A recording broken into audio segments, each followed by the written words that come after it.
and thank you so much for joining the Women's Bureau for our webinar on trauma-informed care and other resources for women veterans. I'd really like to thank Joanne Martinez and Women Veterans Connect for hosting us today. We really appreciate this opportunity to collaborate with them and to bring you this information. For those of you who are new to the Women's Bureau, I'd like to just give you a brief overview of our work and our priorities. We're a federal agency within the U.S. Department of Labor, and we have 4 main priorities. Working with women veterans is one of them. The others include helping women prepare and enter higher paying jobs, promoting equal pay and workplace flexibility, and working with vulnerable women in a variety of different situations they find themselves in, from older women to domestic workers, to women of particular racial ethnic backgrounds that have unique challenges. Today we're just going to focus on the women veterans piece, but if you're interested in any of the other issues, please follow up with us after this webinar, or you can go on our website and pull out information about these other initiatives. So our program on outreach with homeless women veterans began when former Secretary of Labor Hilda Solis was very concerned about the high numbers of women veterans that were becoming homeless. And she asked the Women's Bureau to do a series of listening sessions with women veterans across the country to get some unique perspectives on what was happening with women and what the Women's Bureau might be able to do to assist them. After this listening sessions, we developed some pilot projects, and excuse me for just a minute. I'm just got a message that I need to move to full screen. So let me do that right here. Okay, there. I hope that's a better view for you. So after the listening sessions, we went ahead and tried some different pilot projects to see how different services for women veterans might be received in the community. We had a few women-only stand-downs. We had one here in California, one in Kansas City, a couple more in other spots around the country. We had some specific targeted funding for some housing projects. We also issued a report, Trauma-Informed Care for Women Veterans, and a web-based training to utilize that Trauma-Informed Care Guide. And that's really what we're going to talk about today, what we learned in the guide and what we learned in the listening sessions and how the guide responds to that. The overwhelming majority of our findings from women all across the country pointed us to the fact that women veterans shared a high rate of some type of trauma in their lives, either before they entered the military as being a victim of maybe child abuse or domestic violence, or fleeing a very difficult family situation, and having already been in a vulnerable situation just made them even more vulnerable to further assault or abusive situations once they were in the military.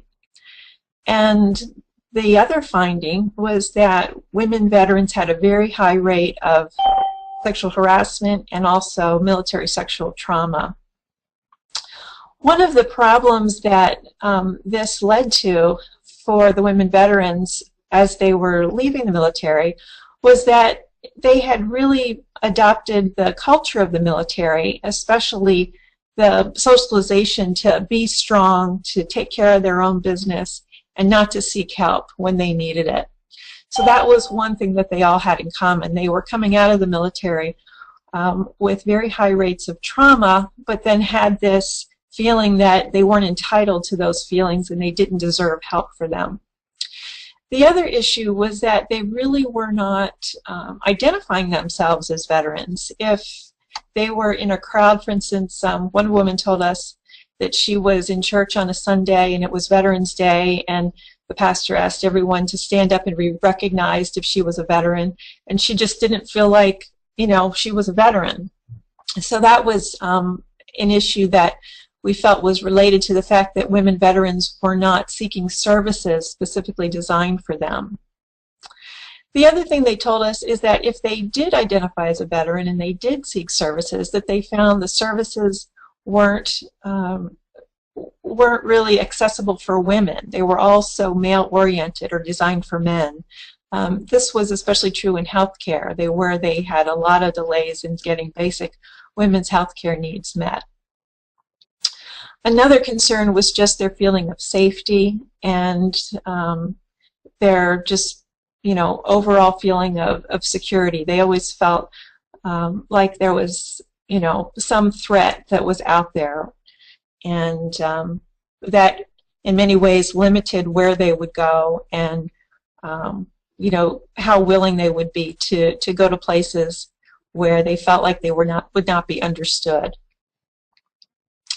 And then the last issue was that all of the MST issues and the post-traumatic stress that they were experiencing were leading to other mental health problems, which made coping with life on a day-to-day basis very difficult and contributed to their risk of homelessness or for some actually becoming homeless. In response to these findings, we developed this publication, Trauma-Informed Care for Women Veterans Experiencing Homelessness. And this was designed specifically to address the service providers that were outside of the military community, because so many of the women veterans were turning to women's organizations or community-based or church-based organizations that were good at serving people in vulnerable situations, but didn't really understand the very unique experiences of what it was to be a female veteran and how to best help the female veteran get on a path to recovery. I'm hoping that after today's webinar that all of you will pick up this guide and use it either in your organizations that you're currently working with, or perhaps if you're an advocate and you come in contact with other service providing agencies, that you share this publication with them and encourage them to use it.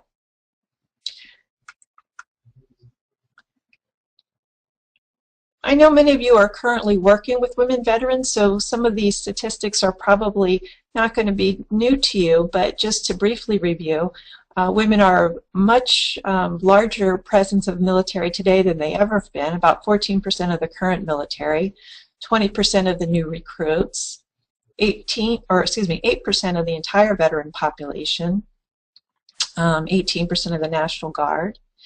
And they're more likely to be single parents than men are, and the veterans are more likely to be a little bit younger than their male counterparts. I think they do their service and then exit the military a little bit earlier than men do.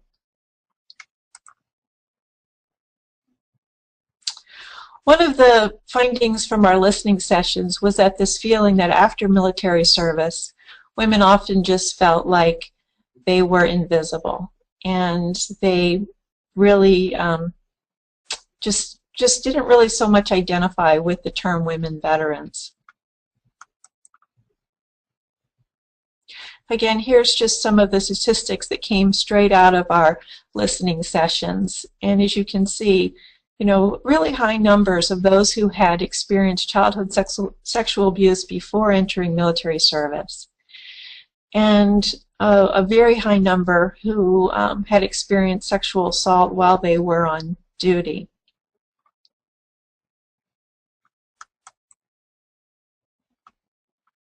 After military service, women told us that they had been exposed to some type of trauma that was causing post-traumatic stress that just made life very, very difficult in getting on with a normal existence.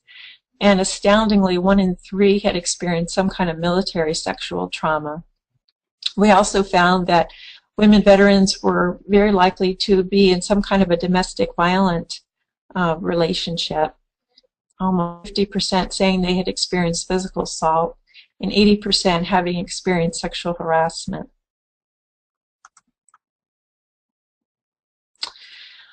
Because of these, situations of feeling threatened, coping with memories that they couldn't put behind them, and just turning to unhealthy ways of dealing with their stress. A lot of the women were unable to cope with daily life, just the daily things that we all take for granted, such things as getting a job, keeping a job, being able to pay your bills on time.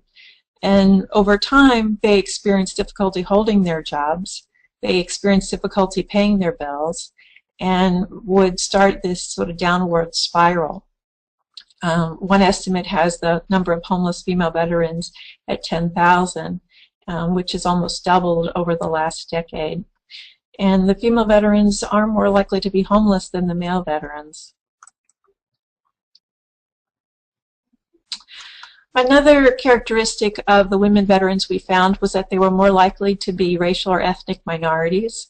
Their income levels are much lower than male veterans, and that's true of women in general who have lower incomes than most working men. They're much more likely to be unemployed, and their unemployment rates were, very high even before the recession took hold. So now that there's been a general economic downturn with lots of people struggling with unemployment, for women veterans it's become even a bigger issue. When we asked women veterans what kind of services they would need to make a difference, they talked about job placement, child care, kind of the soft skills such as education and training. They talked about the need for mental health services, counseling, peer counseling, groups that understood who they were, where they'd been. They also talked about the difficulty of accessing resources for their children. A lot of housing, especially housing that's designed to help veterans, doesn't take families. They also had issues with transportation. Sometimes they would run into scrapes with the law, and so they need legal assistance to kind of deal with things, mundane, even like traffic tickets. But sometimes the legal assistance was to deal with custody issues. That was always a huge issue for the women with children. We also wanted supportive networks, not only of other veterans, but just of community groups that would support them, and then help with meeting their food budget. And this is just a quote from one of the women in one of our listening sessions. She wanted to have networking groups and safe places with people who she knew would care about her, to direct her down the paths that were the right places to go.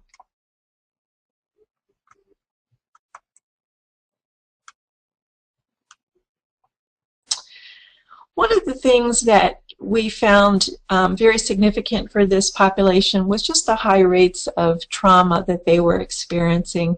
When we talk about trauma, I think it's important to recognize that the kind of trauma that the women veterans were experiencing was the kind of trauma that changes their whole perspective on life. And it could have been memories that they just couldn't put behind them, that always kind of come to the surface and interfere with their basic decision making, or their ability to make healthy choices in their life. It's just an overwhelming experience that is both threatening to them physically and emotionally. The other thing is that the trauma was experienced by the women veterans not only if they had actually been raped or physically assaulted, but if they had witnessed it among other women, or even just in the course of their military service, if they had witnessed horrific violence against other people, even those kind of memories was enough to kind of trigger these overwhelming feelings of physical safety. They just were always looking over their shoulder, not feeling safe. I think one of the best ways that I've heard this described was a veteran who told me that she always felt like she was locked and loaded, and she couldn't sleep, had to get up in the middle of the night to check to make sure all the windows and doors were closed. And then she could lay down again and get another few hours of sleep. But just sort of that ongoing fear that something's not right.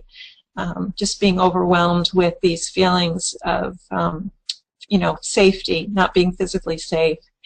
And then increased feelings of helplessness and fear and not being able to control those feelings. So just the experience of trauma changes someone's whole perception of the world and their view of themselves, and also their safety and trust of those around them. These are kind of the symptoms of people who are experiencing post-traumatic stress. Avoidance, I think, is fairly typical. They won't go to places where they, might be reminded of things that happened in the past. And this was one of the reasons that the women said they didn't want to go to the VA, is because it just sort of reminded them of that whole military experience that they were trying so hard to put behind them. Hyperarousal, I think that's that locked and loaded feeling I had described earlier. The re-experiencing flashbacks, nightmares, just when you think you're on the right path and things are going well, all of a sudden something will trigger you and you'll have these, overwhelming bad memories again. And then emotional numbing. And that's just numbing yourself up so that you're just not engaged with those around you. And the emotional numbing can also take on a physical aspect, where people turn to substance abuse just to help them, relax and forget for a little while. In addition to substance abuse, self-harm, things like cutting or putting themselves at risk with sexual promiscuity or getting involved in violent relationships. All of these things are, coping mechanisms that sometimes help women for a very short time. A lot of times we look at these issues as behavioral issues that aren't healthy, but I think it's important for us to remember that for these women, they are working on a short-term basis to just sort of help them cope with these overwhelming feelings of trauma. And I think that's a really important thing for us to remember. So military women who've experienced trauma are going to experience the world very, very differently than those who haven't experienced trauma. And, very, very simple things that the rest of us take for granted, are different for them. I heard one woman veteran once talk about, just the experience of coming back after being in Iraq and going to the grocery store and seeing people being all stressed out at the grocery store because they had to wait in line, and how surreal that experience was when she thought of all the larger problems in life that she had. And so she would see people getting stressed just standing in line at the grocery store, and she would just feel so disconnected from ordinary everyday people, and would just again start to have these feelings like, I don't belong here, I'm so different from everyone else. That kind of thinking is, I think, fairly common of people who've had post-traumatic stress. And the reason that this is important for us to recognize is that in working with this population, having an understanding of trauma and what these women veterans are thinking, feeling, and experiencing will really change the way that they interact with us as service providers. And as service providers, when we think about dealing with our clients that are coming to us with these, trauma situations, we can better serve them if we look at our own programming through that kind of trauma lens. And that's what this trauma-informed guide does.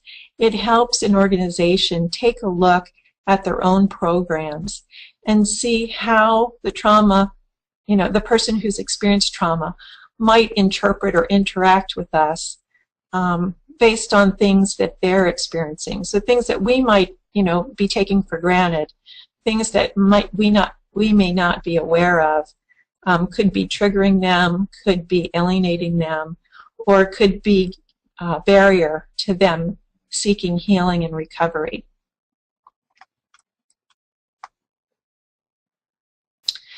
And if a veteran does come to us for services, it's really important that our service and our initial contact with them is a really positive one, because it's very hard for them to ask for help.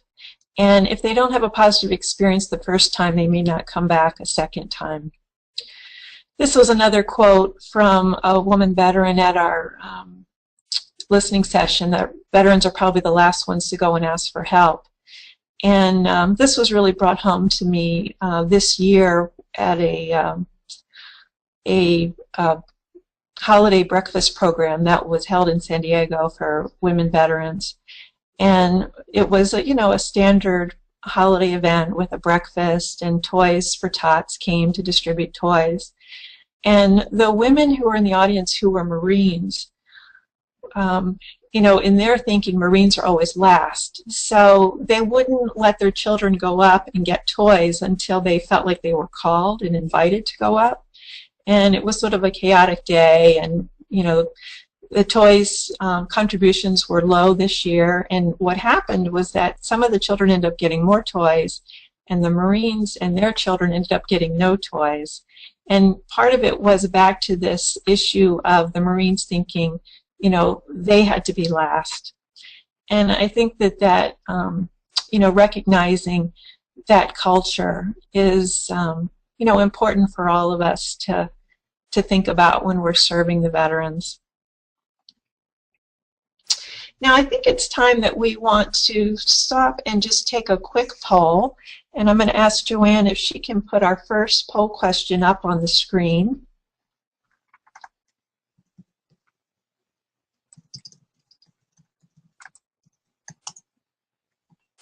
We've talked a lot about the needs of women veterans and why we're focusing on trauma-informed care.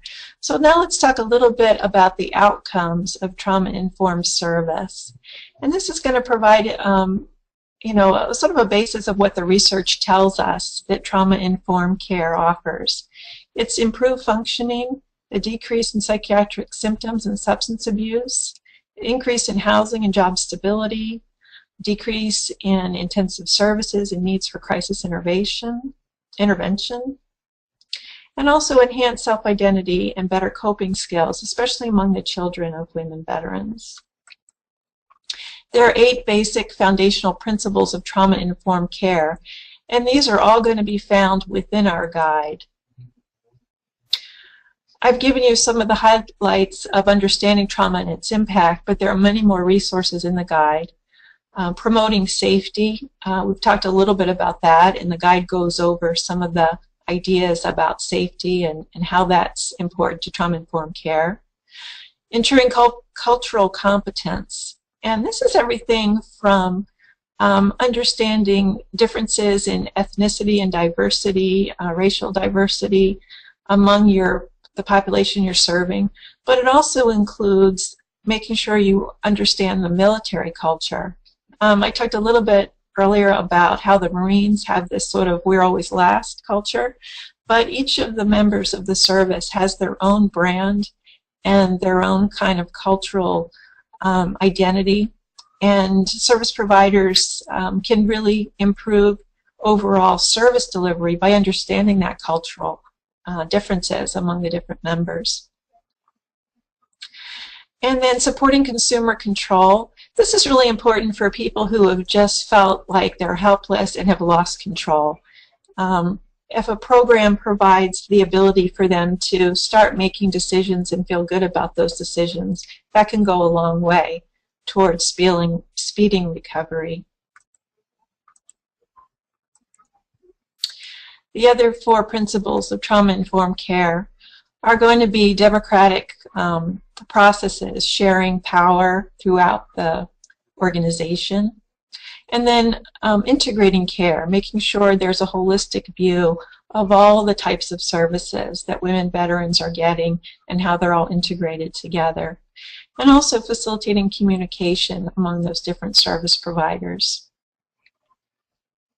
And then the last 2 are just about hope, understanding that healing happens in relationships, and helping the women form very positive, safe relationships going forward. And that recovery is possible, even if someone looks today like, you know, what they've been through is very difficult, that there's always a better tomorrow for people after they've been through successful treatments. In addition to helping you understand the issues about the principles of trauma-informed care and why they're important, this resource guide, Trauma-Informed Care for Women Veterans, has a self-assessment. And the reason that this self-assessment is probably the most important part of the whole guide is that it's really designed to help you take action within your own individual organization. It'll help you evaluate your current programs, tailor your services, identify where you're doing really well and where you could improve with some specific trauma-informed care services. It also gives you ideas for staff development, and then it helps you put your commitment to women veterans in a really substantial action package. The self-assessment tool that we use has 6 basic domains, and they start with covering the issue of staff development.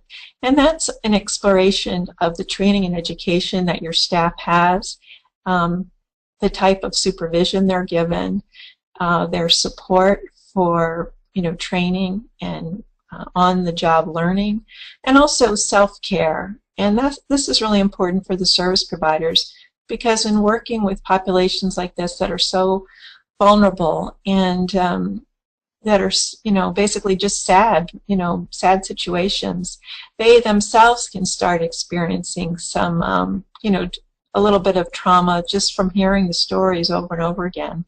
So making sure that staff has good self-care in place and are well supported is a hallmark of a strong trauma-informed care environment. The next one is just the environment itself and making sure it's safe and supportive for everyone who is in attendance. And there's some very specific issues that will go into exploring this domain. Everything from how information is shared, the cultural competency of staff, privacy and confidentiality, thinking about safety and crisis prevention, being respectful in communication, both verbally and kind of this, the signs, the directions that are given to clients as they're coming in the door. And then being a place where clients can expect consistency and can predict what will happen while they're there. The next part is just the basic intake and assessment process.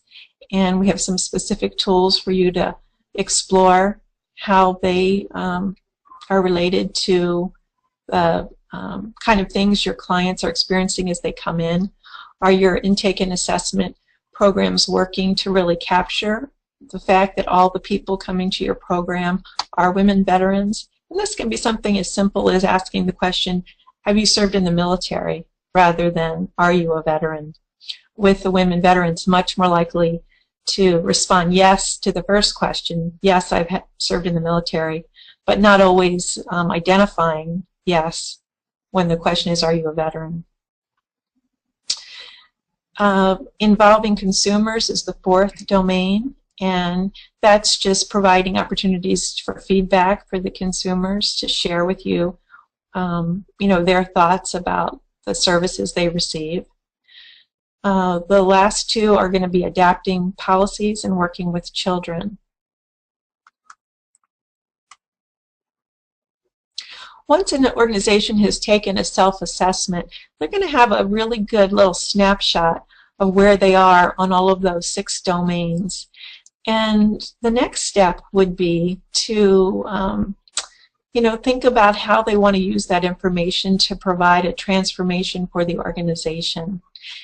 The great thing about this guide is that in addition to giving you the basic background education information and giving you the self-assessment tool, it also gives you a step-by-step guide of how to use the information to really transform the agency.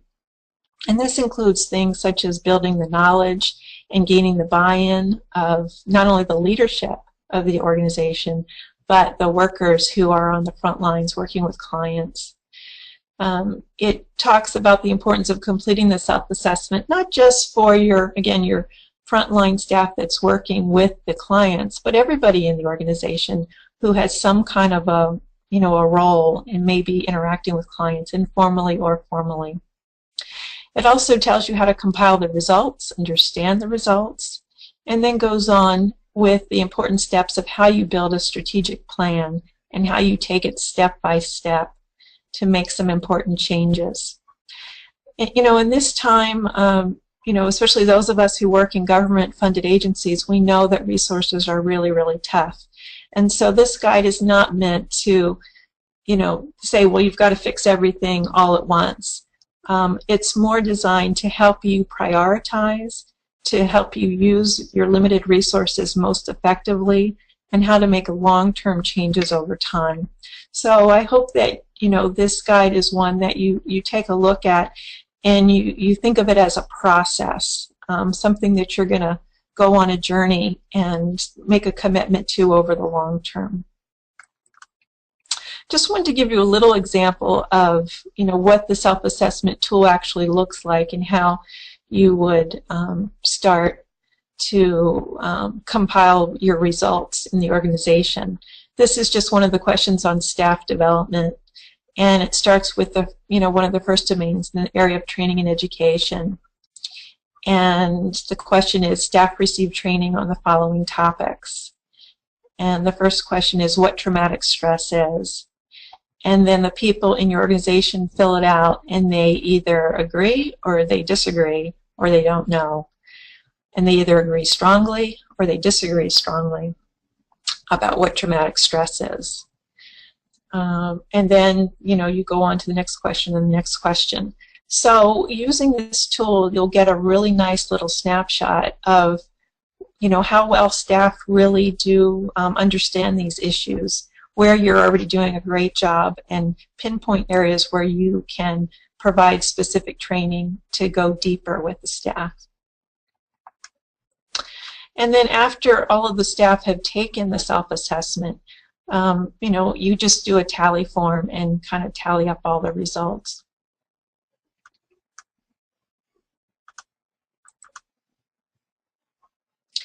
After a group has taken the self-assessment and you've tallied up all your results, the next step would be just to form a little working group that includes people not only from the leadership of the agency, but from all the key important positions that work with your clients throughout the organization. And then that group can strategize about, what's the most important policy to start on first? Are there some simple changes that you can make? Are there long-term changes that are not going to happen overnight, but that you want to put out there for the future? And then the next steps would just be to, continue to educate staff, make sure that there's ongoing communication about trauma-informed care in the organization, and that every year or so you conduct a new organizational self-assessment. And that part is true because there is staff turnover, and so there will be new people joining your staff. And then sometimes there could be, there could be some departments that make a commitment to do something, but something that isn't necessarily adopted by all staff or all agencies in the organization. And by routinely going back and doing the self-assessment will help you as an organization overall keep everyone on track.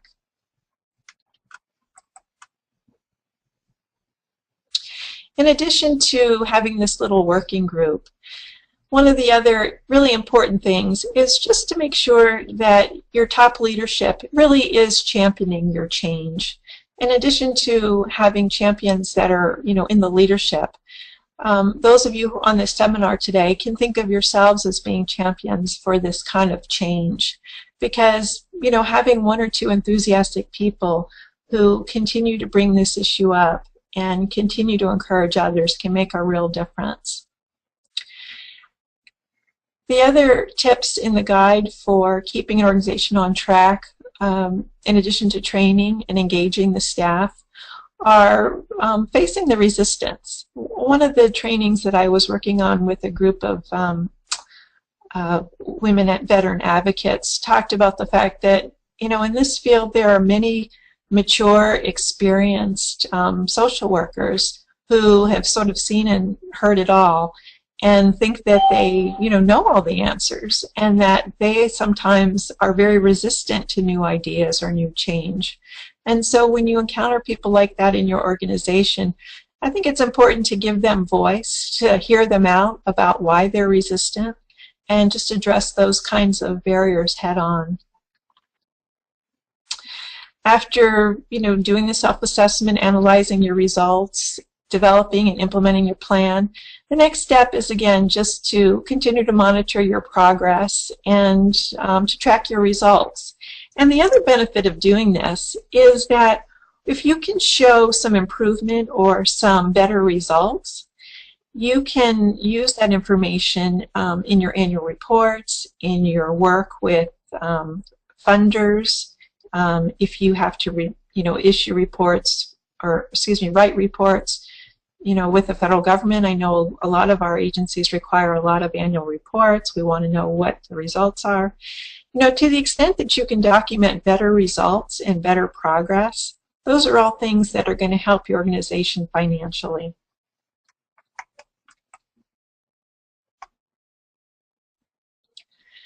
These are just some areas about how to get started. I mentioned the Women's Bureau website when we started. It's at dol.gov/WB.